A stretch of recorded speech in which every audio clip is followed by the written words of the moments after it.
Hello, my name's Stephen, and this is Faith Ministries. Yesterday, I was visiting my local Christian bookshop, and I was checking out the New Revised Standard Version Bibles and seeing whether they had the new updated edition. And this is what I found. So as you can see, I was scanning along the bookshelves, came across the New Revised Standard Version Bible, which is, I believe, the Pew Bible. And then a bit further on, we find the paperback version with the Apocrypha built into it. Then down here we have one where they've connected the C.S. Lewis Bible with readings and reflection, and then one called the Artisan's Collection Bible. But as you can see, there's no new NRSV updated editions on the shelves, and I believe they're coming in. This is here in Australia. We're in a country sort of area, coming in November later this month, I believe. But what is the NRSV updated edition? For those of you who don't know about it, where did it come from? What's the history of it? Let's have a look. So where did it come from? Well, we go right back to 1611 when we had the King James Version that was published by King James.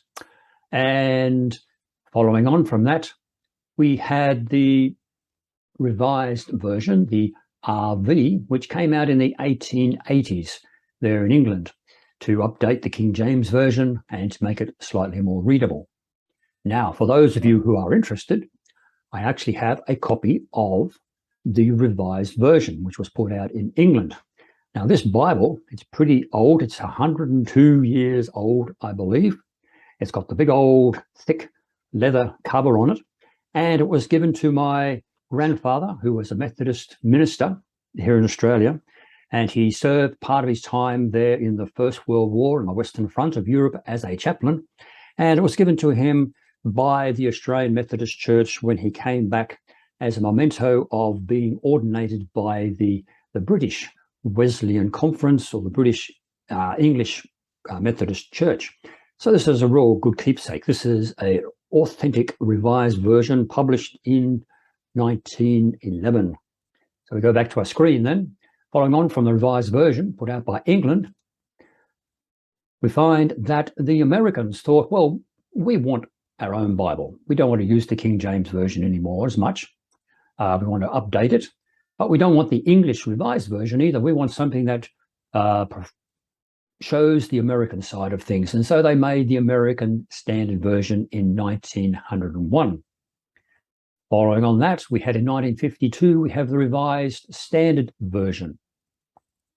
And then 30 years later, we have the new Revised Standard Version, the NRSV, in 1989. And then after quite a few more years, they decided, well, we need to update it. And so they're bringing out this, we brought out last year, I believe, but it is slowly being rolled out around the world, the NRSV updated edition. So where did the Revised Standard Version and the new Revised Standard Version, where did it come on our English Bible translation chart? So as you can see here on the chart, we have the typical left-hand side, the word for word or the formal equivalent, and then thought for thought in the middle with the Bible such as the NIV, etc. So over here we have the Revised Standard Version, as I said, that came out quite a while ago now, and that's right on the border of word for word and thought for thought as far as the publishers of this comparison go. So the Revised Standard Version there. And then a few years later, as I said, they brought out the new Revised Standard Version, which is further to the right, further more relaxed, not so formal in the equivalency, it's much more formal in their word for word, but tending more towards thought for thought in how they're trying to translate the actual Bible. So how does then the NRSV UE, how does it compare to the old American Standard Version and the New American Standard Bible, 1995 edition? Let's have a look. So we come across to Genesis 1 and verses 1 to 2. And in the NRSV UE, we read, "And when God began to create the heavens and the earth was complete chaos, and darkness covered the face of the deep, while a wind from God swept over the face of the waters. The Old American Standard Version, in the beginning, God created the heavens and the earth was waste and void. Darkness was upon the face of the deep, and the Spirit of God moved upon the face of the waters. And then the New American Standard Bible, in the beginning, God created the heavens and the earth was formless and void. Darkness was over the surface of the deep, and the Spirit of God was moving over the surface of the waters. So not a great difference between the American Standard Version and the New American Standard Bible. But as you can see on the NRSV UE, the updated edition, they don't have when in the beginning God created, they have when God began to create the heavens and the earth. And also they've changed from when the Spirit of God moved upon the waters, they have while a wind from God swept over the face of the waters. So yes, Spirit is a form of wind in Hebrew, but it sort of takes away from the fact that it was the Spirit of God, the Holy Spirit, moving, doing the creating at the instigation of the Father. So we come down here to 2 Peter 1:21, and the NRSV, the updated edition, says, "Because no prophecy ever came by human will, but men and women moved by the Holy Spirit spoke from God."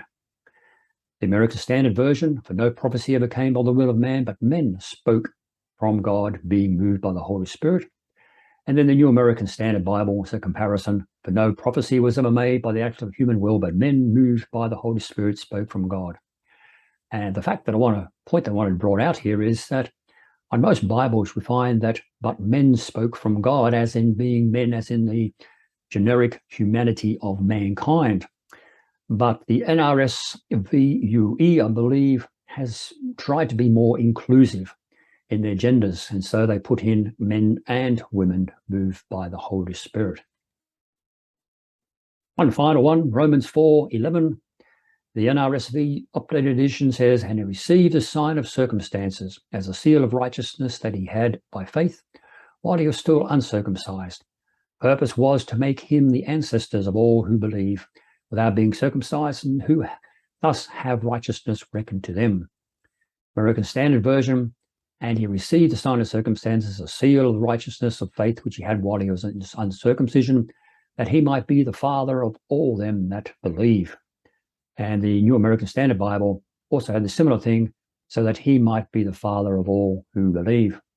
Notice that the updated edition, or the new NRSV, says here that the purpose was to make him the ancestor of all who believe. It takes away the fact that he is a father of faith. Abraham was our father of faith, but the New Revised Standard Version wanted to put it as being our ancestor instead. So that's just some of the comparisons between the NRSV and the updated edition and the older American Standard Version and the New American Standard Bible. So if we go over here to the page of Wikipedia, the NRSV, it was an English translation of the Bible published in 1899, as I said, and it's put out by the National Council of Churches.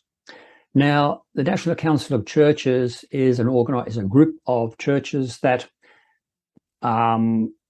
doesn't exactly fit with many of the evangelical conservative fundamentalist type Christian denominations.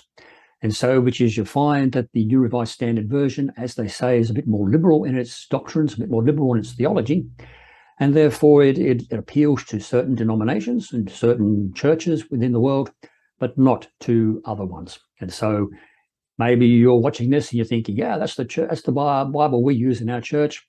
Or maybe you're thinking, I wouldn't have that in the world, but that is just how different Christians are viewing this particular Bible. So it's put out by the National Council of Churches.